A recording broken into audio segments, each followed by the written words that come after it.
x সমান সমান √4 plus √3 হলে x³ প্লাস 1/x³ এর মান কত? সমাধান। সুতরাং 1/x সমান সমান 1, x এর মান হলো √4 প্লাস √3। এখানে রয়েছে √4 প্লাস √3। আমরা যদি আর বিপরীত √4 মাইনাস √3 দ্বারা লব ও হরকে গুণ করে পাই,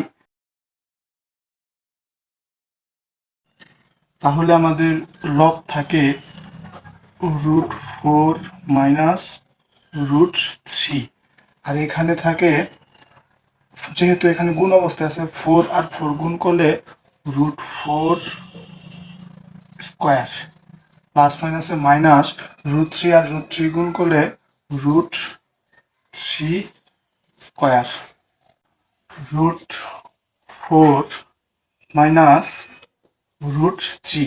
আর এখানে যদি স্কোয়ার আর রুট কাটা যায় তাহলে থাকে 4 মাইনাস, আর স্কোয়ার আর √3 মধ্যে যদি রুট কাটা যায় তাহলে থাকে 3, আর 4 থেকে 3 বাদ দিলে 1, যেহেতু 1 এর দাম নাই, তাহলে √4 মাইনাস √3।